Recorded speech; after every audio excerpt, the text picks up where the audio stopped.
Hey, welcome to the Explainer. What you're looking at here is what we're calling the financial hero's journey.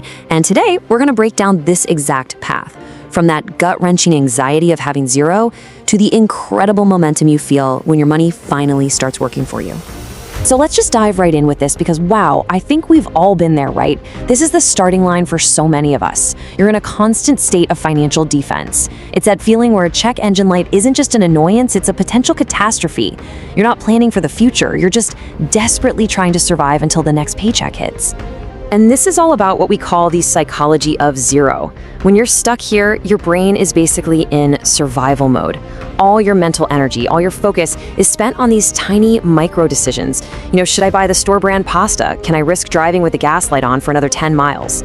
This short-term focus makes it pretty much impossible to even dream about long-term growth.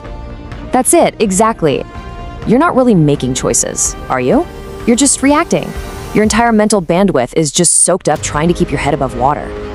Every decision you make is coming from a place of fear and scarcity, not opportunity. You're not picking the best path forward, you're just picking the one that feels least terrifying right now. All right, so how do you break free from this cycle? Well, spoiler alert, it's not about becoming a millionaire overnight.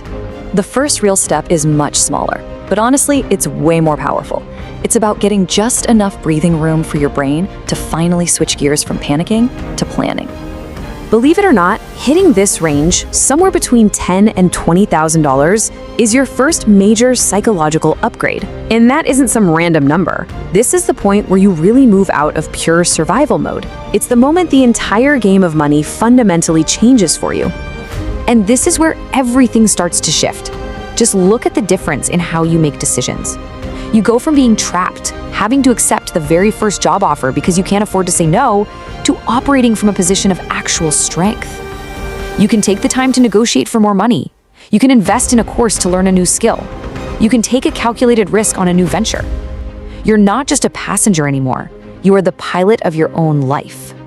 And this isn't just about feeling better, it's physical. Having that financial cushion literally reduces the amount of cortisol, your body's main stress hormone, that's flowing through your veins. All of a sudden, that check engine light goes from being a total disaster to just an annoyance. You free up so much mental energy, you sleep better, and you have the confidence to actually start building a better future. Okay, so you've got that first bit of breathing room. Amazing. But now comes the hard part. This is what we call the great financial grind. And it's called that for a reason. This is where most people get discouraged, and this is where they quit. I want you to really picture this. You are pushing a massive boulder up a really steep hill. In the beginning, you are doing 100% of the heavy lifting. Your savings are everything, and the market returns are so tiny they feel pointless. It's agonizingly slow, and you're constantly thinking, is all this sacrifice even worth it? But here's why you don't give up. This is the payoff. That first 100,000, yeah, it might take 8 long years of grinding it out, but the second 100K, thanks to compounding, that might only take 5 years.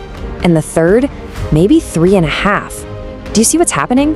The boulder is starting to pick up its own speed. But right when you're starting to feel good, right when you're finally gaining momentum, bam, 2 hidden monsters jump out onto the path. And they are designed to do one thing and one thing only: steal your progress and push that boulder right back down the hill. So monster number 1 is what some people call the friendship tax. And yeah, it's as sneaky as it sounds. Think of it like this invisible subscription service that you never even signed up for.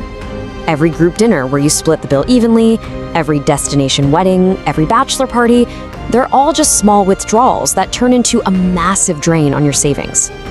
And don't kid yourself, this adds up like crazy. On average, we're talking over $4,000 a year, from bachelor parties that can cost well over $1,000 to just, subsidizing your friend who always orders the most expensive thing on the menu. These little social taxes are quietly bleeding your account dry. All right, monster number 2, the homeowner nightmare. This one often starts with a really comfortable, really dangerous lie that you only need to save about 1% of your home's value for maintenance every year. And as you can see, that rule is just catastrophically wrong today. So here's the crucial point. The reality is so much more expensive. The mortgage, that's just the price of admission. The true cost of owning a structure that's basically trying to fall apart 24/7, while when you add in maintenance, taxes, insurance, it's a massive hidden payment you're making every single month. But, and this is a huge but, if you can navigate these traps, if you can learn to say no and budget for reality, and you just keep pushing that boulder, you finally reach the ultimate reward. This is the moment that boulder crests the hill and starts rolling all by itself. This is where the magic really happens. This right here is what it's all about. We'll call it the crossover point. So let's say you've built up a net worth of $250,000. You're still plugging away, saving your $18,000 a year. But now your investments with an average return are making you $20,000. Do you see that? For the first time, your money is generating more growth than you are contributing yourself.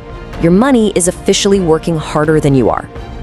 And that right there is the true definition of the snowball effect. This isn't some fantasy. It's just math playing out over a long period of time. Your portfolio becomes a second income stream, one that never calls in sick, never asks for a vacation, and will eventually out-earn you, completely changing the game for your future. So at the end of the day, the math is relentless. It's gonna work if you just let it. The real challenge, the much harder question, isn't just surviving the grind to build the wealth, it's figuring out what you actually want to do with the freedom it gives you. Because the goal isn't just to build a portfolio you can retire on, it's to build a life you don't want to retire from.